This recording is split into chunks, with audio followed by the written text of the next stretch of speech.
And I made the statement that became prophetic and revelatory. And I said, in love, all things are possible. But what I didn't realize was that true love is hard. True love tests your determination to be true and loyal and committed and dedicated when it's good and when it's ugly.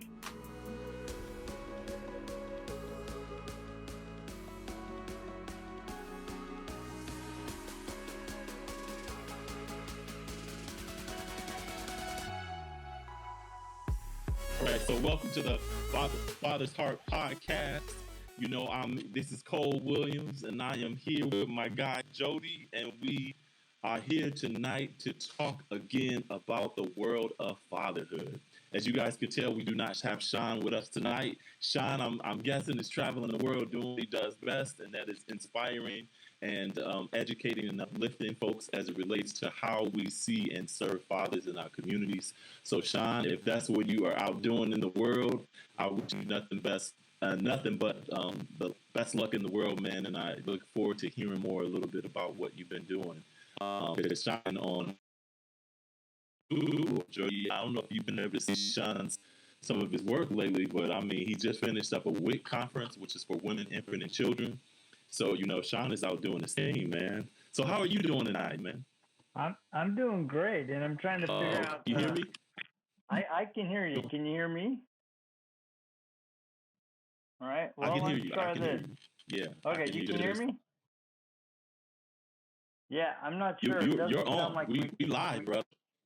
That's good, man. We on. I see 2 viewers. That's awesome. So, man, talk to me. How you doing today?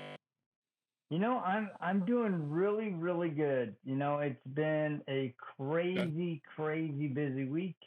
You know, I was in Indianapolis last week and got stuck in Seattle overnight on Sunday. Had to sleep in the airport. Then made some adjustments. Worked from the airport. Then flew to Salt Lake to watch my daughter's volleyball game. Then worked from a home, and then flew home and actually fly out tomorrow to go to LA for another business event. So it's a little crazy right now. So. Okay. Well, listen, man, with all your crazy schedule, man, I'm really glad that you were able to join me tonight, again, to cover a really important subject, as you know, talking about the heart of a father and what does it mean to be a dad, and the journeys that fathers like you and I and so many others travel. So listen, one of the things I want to talk to you about, man, is that I see this T-shirt you have on. Can you talk a little bit about this T-shirt? So it says, I might love... My love is definitely my favorite. So listen. So let me ask you this question: Do you go ahead? So you got to understand. There's a little bit of competition. There's a little bit of competition with my family. So my two youngest are always going, I'm the favorite. No, I'm the favorite. So I got this as a Christmas gift as a permanent reminder that she thinks I'm the favorite, or that she's a favorite. So, you know, I always joke around that I have a favorite, and all of my sons at least say they know that I do. But, you know, sometimes I'm like, no, I don't have a favorite. They're all my favorite. Do you think it's true that parents have at least one favorite?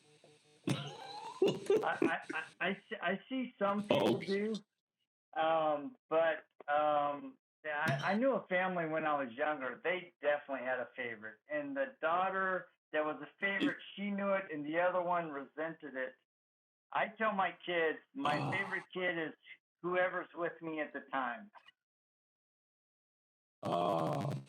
See, that's solid. That's solid. So listen, man. You know, we kind of open tonight, so we can kind of cover any topic you want to cover. But I know one of the things that's really important is the opportunity to talk about the role of dads. And we tend to talk about dads, Sean and I, in a variety of ways.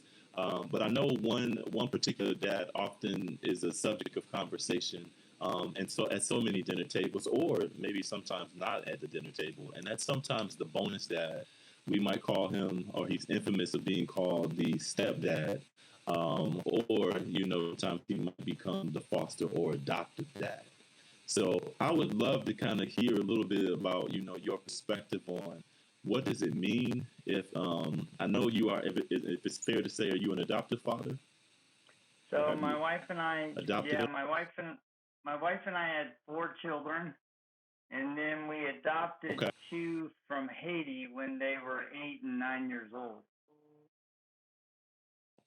Wow. So what's it like being an adoptive dad? I know what it's like, but it's rare that I come in contact with other adoptive fathers. What was the journey like becoming an adoptive dad? And honestly, too, what was the decision around even taking on the role of becoming an adoptive family? Can you speak to that at all? Yeah, how did you make that decision? Let's start with the latter first. So when Judy and I got married, we always kind of in the back of our mind and in our hearts and in our conversation said, maybe at some point in our marriage, we will either foster or adopt kids. So it was always kind of in the background, but it wasn't anything that we really planned out, right? So my wife and I, we were married for 4 years. Then we had our first son, and then we had our, second and third, and then we had our baby girl, right? And it wasn't until my son was 15, my oldest son was 14, 15. He was working on his Eagle project.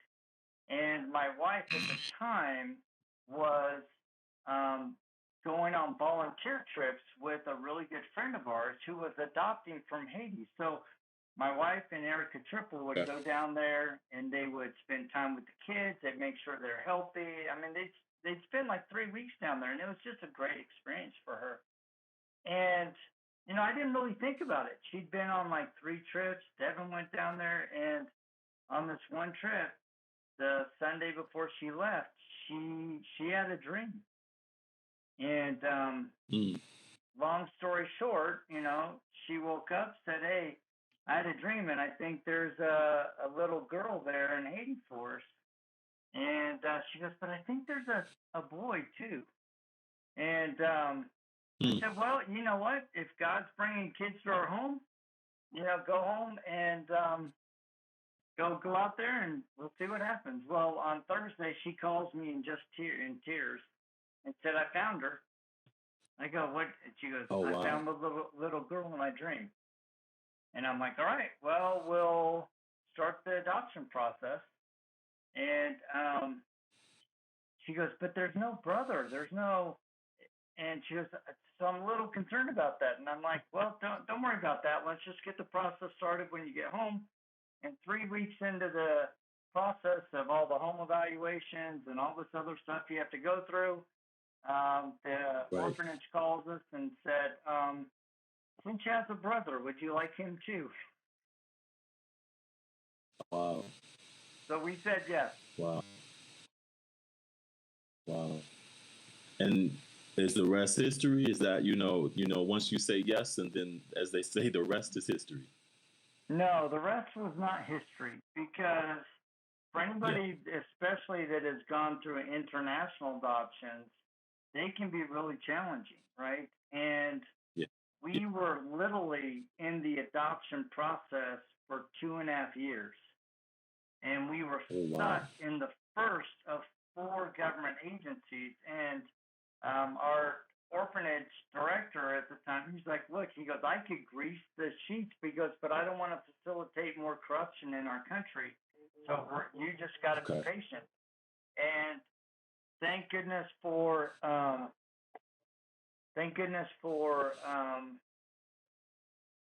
the earthquake. And I say that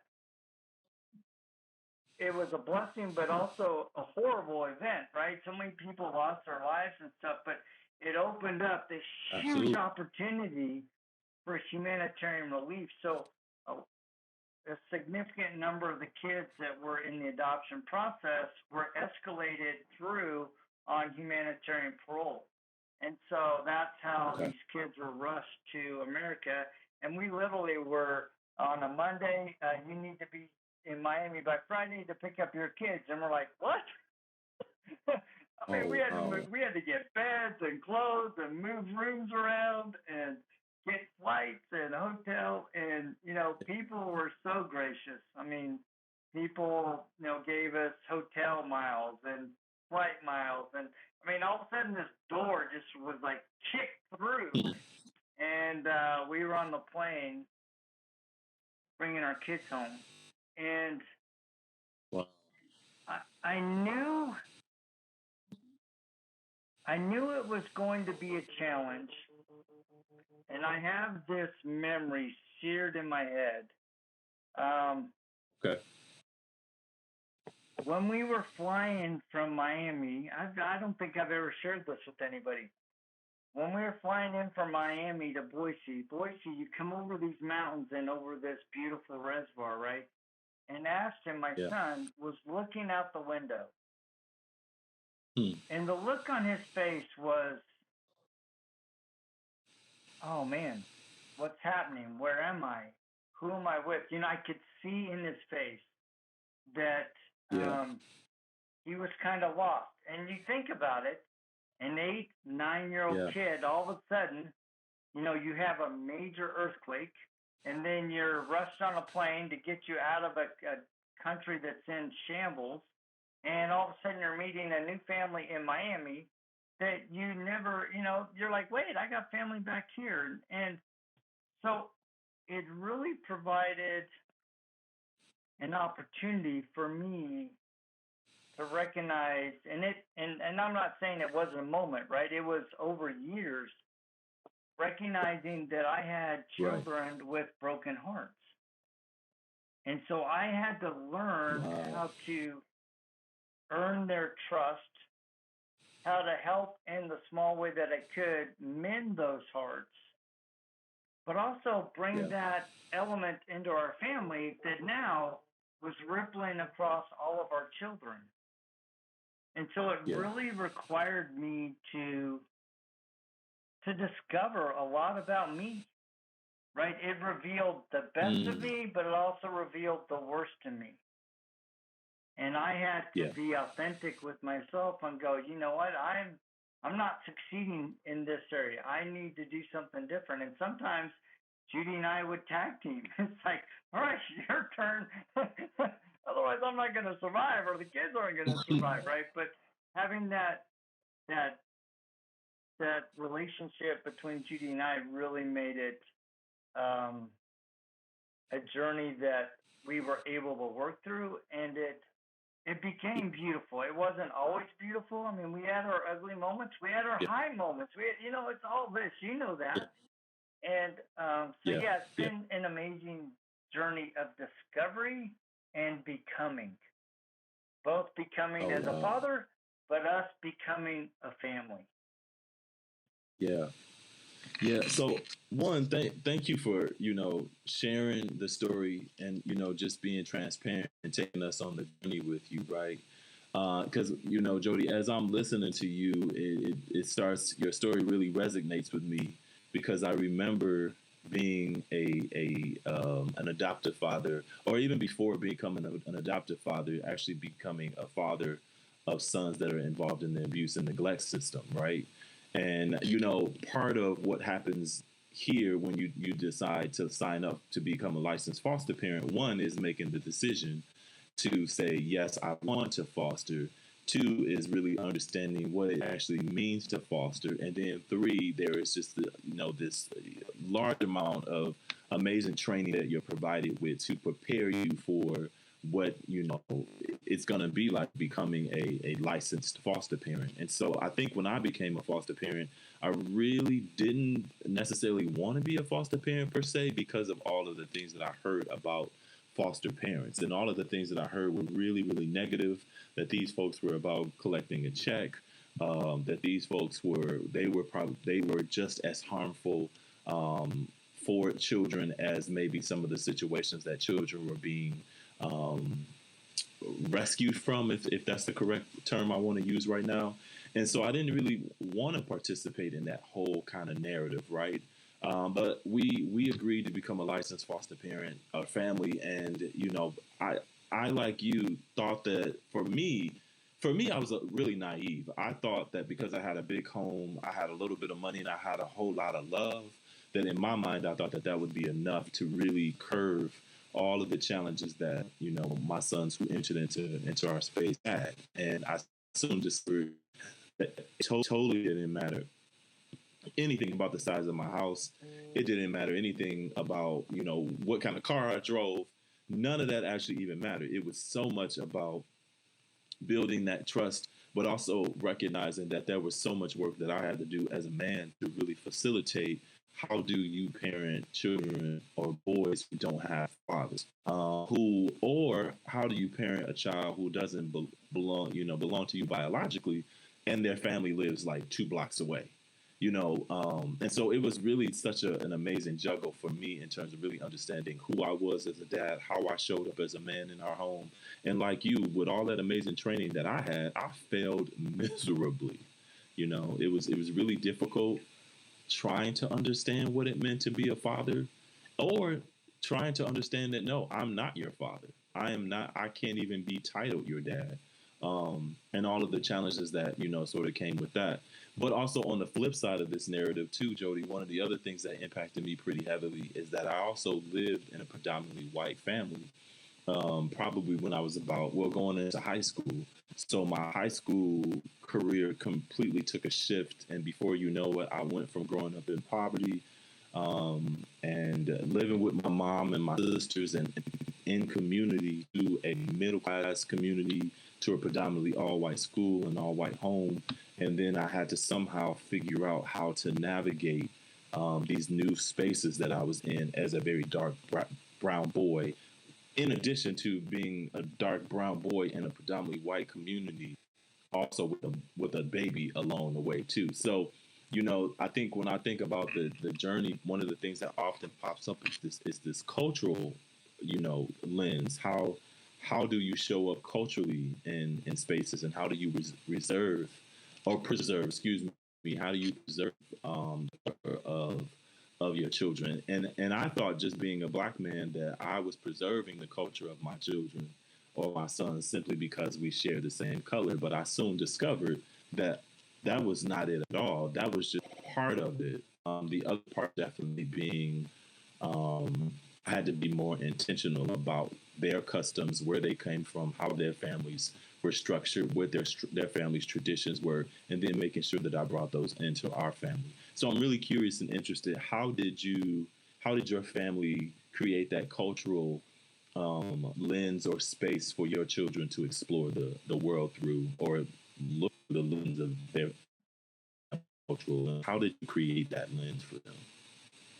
Yeah, and that was really important to me, especially at the beginning. I actually taught myself Haitian Creole in Mm. order to not only make a connection, but to create a communication bridge for us, right?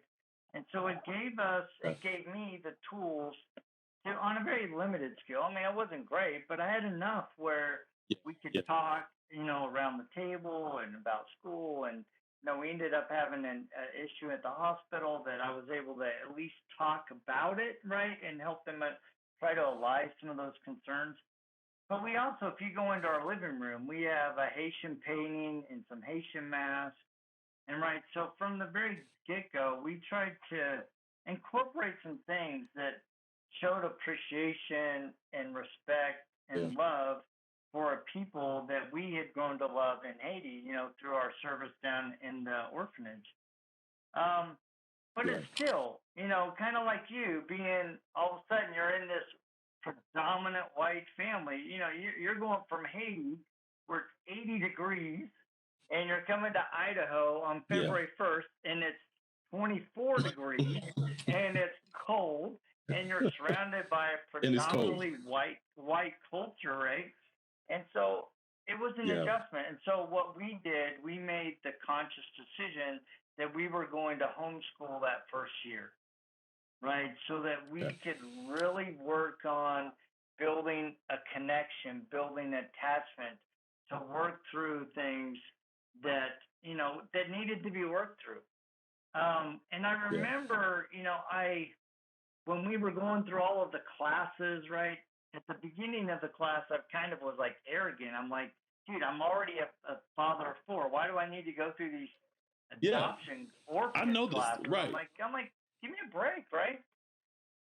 And I never will forget. There were two lessons that had a huge impact on me. And the one was, we went there and they showed all of these stories and videos of these really challenging experiences with adoption and foster care. And they were sharing experiences about, two of the kids committed suicide. One caught the house on fire, just all of this trauma that was bubbling up that these adopting and foster families were having to deal with. And I, on the drive home, I'm like, I don't understand. Don't they want us to adopt? I mean, I feel like they're trying to push us away from it. And I made the statement that became prophetic and revelatory. And I said, in love, all things are possible. But what I didn't realize was that true love is hard. True love tests your determination to be true and loyal and committed and dedicated when it's good and when it's ugly. Right? And so, I up until adopting kids, I had never read a self-help book other than The Good Word. Never. I'm like, I'll figure it out. God will lead me. Dude, Judy's written this book. It's called Parenting the Hurt Child. She goes, Jody, you need to read this book. And so I'm like, okay, reluctantly opened it up. And all of a sudden I'm like, oh, I've seen that. Oh, I've seen that. Oh, geez, I've really seen that, right? And so it became an eye-opener of, right, how do I blend my family?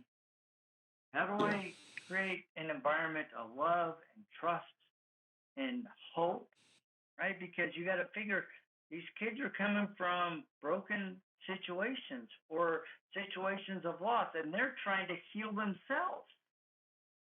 Yeah. And so I have to really work on creating an environment, not only in my home, but even within myself, that is loving and welcoming and understanding, and most importantly, empathetic. Yeah. Because it's hard to be empathetic when you don't understand the road they went through to get to where they are today in your home. Yeah. And you get to deal with the fallout. No, man. I think as I'm listening to you, man, I'm just thinking to myself, it would have been so nice to have you in a class providing a training for me or other dads that were stepping into these new roles that they really truly didn't understand, but knew that they had the heart for it and knew that there was a need for it. I think it's very unique when men listen to their hearts and they say, you know what, this is different for me. This is going to be different for me. This is going to be different for my family.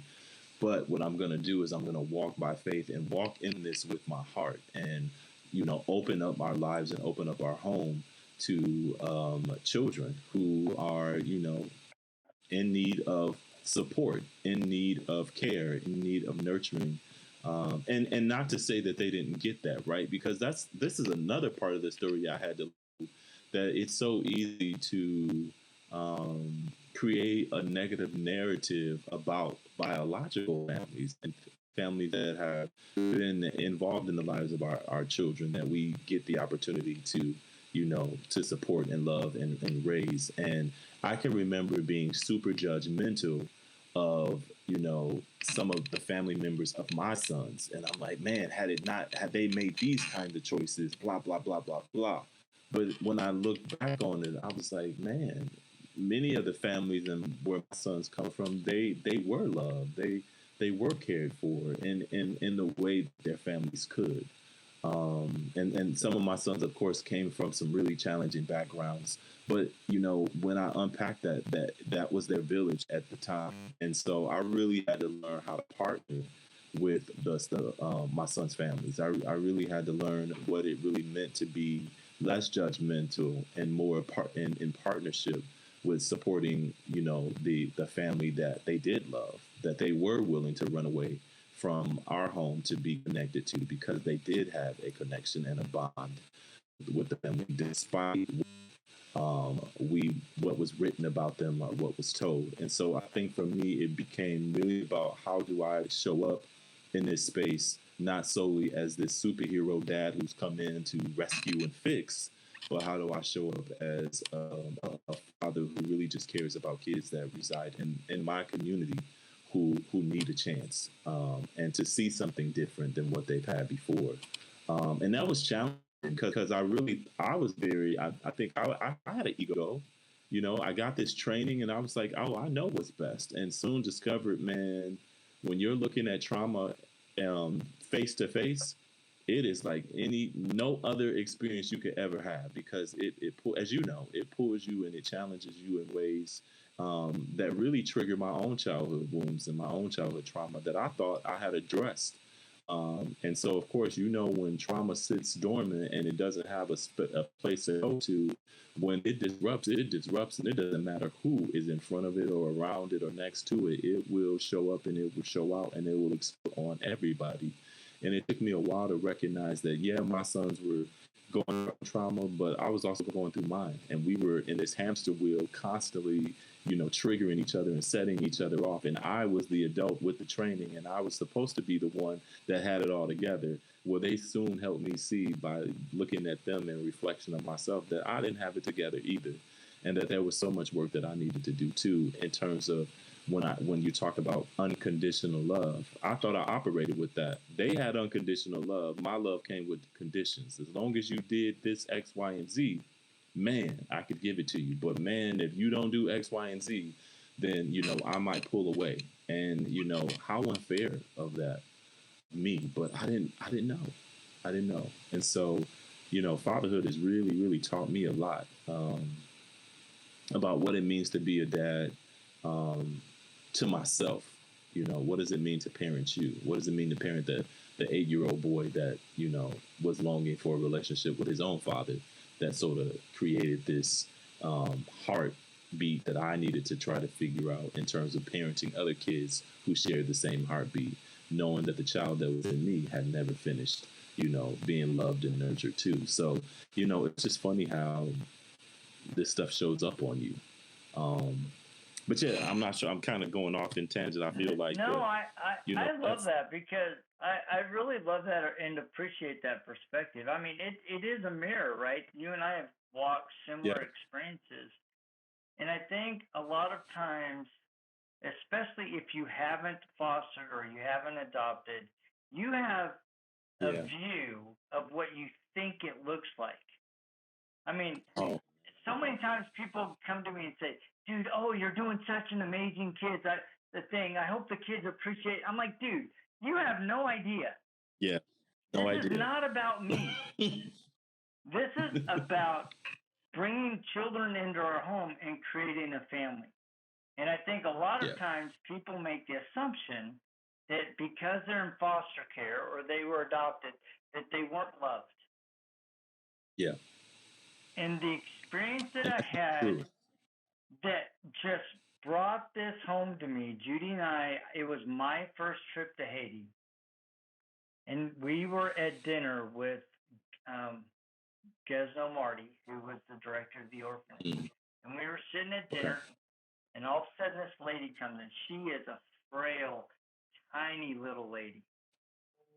And she's crying. And she's got this little baby in her arm that she hasn't been able to nurse for 3 weeks. And she's like, Gesno, and she's speaking Haitian Creole. So I'm, a lot of me's interpreting this and also getting the story after the fact. But you could see she was, with every ounce of strength and love that she could offer, was giving Gesno her little baby. Yeah. Because she knew that there was a hope through him that she didn't have. Yeah. And so My wife always That's says, love. you don't know the backstory. So lead with love Absolutely. and lead with grace, because you never Yeah. know who needs your moment of love. And that moment of love might be in your home. Wow. And I think that's just really, yeah. Yeah. And so I say to people all the time, if you, I say do the research. I mean, just where I'm at alone, there's such a disproportionate number of African American children that are involved in the foster care system, but I'm involved in many systems across, the state of Michigan where I'm at. And, one of the systems I think that's really powerful in terms of really looking at that number and why that number is scary for me is that we really have to start reimagining, how we show up for children in villages and in communities, and making sure that, children get the support and the nurturing and the love, from birth all the way up. I think that there's we have I think a very warped view about how we should be treating our children. And I think that we can see the damage that's been caused with our children based on how, our systems have, treated our children, or how our children enter into some of our systems. And so I'm, really big on making sure that we really, really encourage supporting families, that we really encourage looking at unique ways that families can get the support that they need if they enter into a system, but that system is really, really listening to that family and really hearing the voices of the family and really providing the services and the resources that the family actually needs. I think that when we talk about children, we absolutely have to reimagine what it looks like for a child in our community to have to enter into a system. And just like you just described, Jody, it's a whole new world when you enter into a system where a child is removed from the very people and the very places that they call home. And so I am always, excited to talk to any dad or any family who takes the higher step in terms of stepping up into a space and saying, "Hey, I know that there's a family that does need this support, and as a foster adoptive family, we want to step in and be a part of that bridge." And I think that's what I ultimately learned, that this was really about creating a bridge for children and families to connect to services and resources and be a village. I heard somebody say recently that was really profound. There's this thing we say, it takes a village to raise children, and I heard somebody say it actually takes a nation to raise a child. There is a lot of players when it comes to supporting kids. And I thank you and your family for saying, "Hey, we're going to open our hearts." But also, when you opened up your heart, you recognize that it was much more than just opening up your heart. There was a lot of internal work that you all had to do to make sure you created a safe psychological and physical space for the children that you were, going to call yours and we're going to bring home. So, this being an adoptive dad is interesting because I don't know very many. I don't know how many adoptive fathers I've come in contact with a lot of adoptive dads. So I'm I don't often think. wondering, where are we? Yeah, I don't know very many. I don't know very many. And I wonder, and I know that there are. I know that there are a lot of adoptive dads out there. So I just want kind of where are we? And again, Jody, how do we build a network that supports adoptive dads who are coming into this space? Because I think just talking to you, there was a lot I could have learned on the front end that I ultimately ended up having to learn on the back end. But had I had the support of a father who had already taken that journey, I think it would have softened all of the challenges that I ultimately, or I wouldn't have had to go through as a challenge had I had somebody who had that lived experience that I could walk beside and learn from. So, I'd be interested in discovering who else is out there Yeah, as an that adoptive would be foster really dad. interesting. Yeah. Yeah, yeah. I don't know a lot. I don't know a lot. So one of the things I have for you, I'll ask you: do you have a legit or not legit question for the night or statement for the night? I always Sean laughs at me because I can never think of any legit or not legit statements or questions. So I'm wondering as my guest tonight, do you have any legit or not legits based on what you? I think the only thing that I would ask, maybe for a legit or not legit, is it okay for your kids to think that they're the favorite and play all the kids against you? Is it legit or not legit for one of your kids to play as the favorite and pin the other ones against each other? Is that? Yep.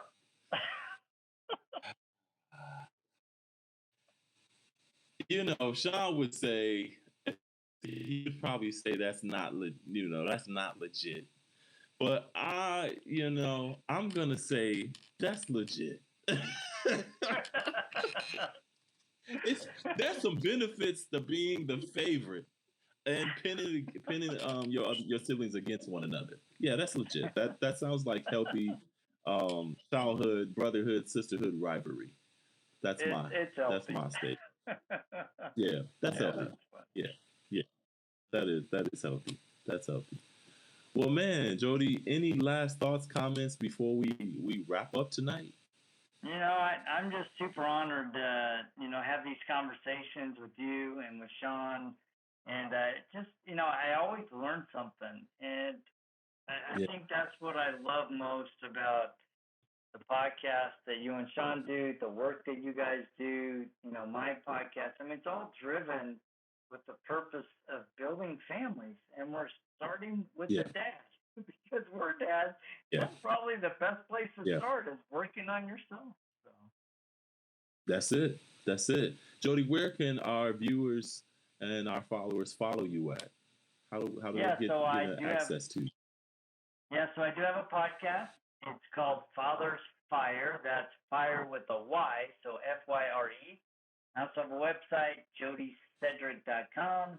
I've also written a book called Learning to Dance with the Currents of Life When You Feel Like You're Drowning. And and I'm on all the social media places as Jody Sedrick. So. All right. Well, Jody, man, brother, thank you for coming tonight and rocking it out with me. I really appreciate you. And to all of our viewers, thanks again for checking in with us and continuing to support our work. And we will see you next week. Have a good night, everybody. Have a great night. Thank you, brother. Yeah, now, thank you. I just got to figure out how to turn off the live. Hey, listen, we can stay on. Did you turn? I got it.